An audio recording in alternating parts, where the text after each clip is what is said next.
اور ماں باپ کے ساتھ بھلائی کرو.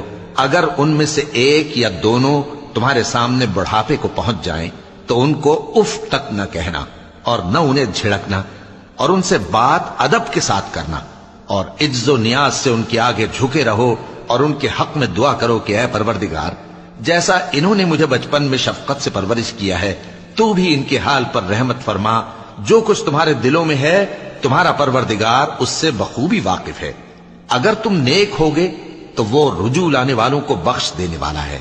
اور رشتہ داروں اور محتاجوں اور مسافروں کو ان کا حق ادا کرو، اور فضول خرچی سے مال نہ اڑاؤ کہ فضول خرچی کرنے والے تو شیطان کے بھائی ہیں، اور شیطان اپنے پروردگار کی نعمتوں کا کفران کرنے والا یعنی ناشکرا ہے.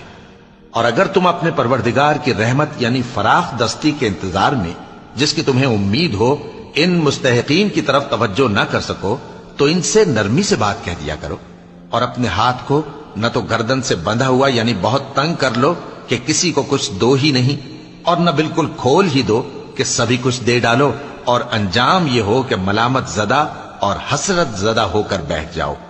بے شک تمہارا پروردگار جس کی روزی چاہتا ہے فراخ کر دیتا ہے اور جس کی روزی چاہتا ہے تنگ کر دیتا ہے. وہ اپنے بندوں سے خبردار ہے اور ان کو دیکھ رہا ہے.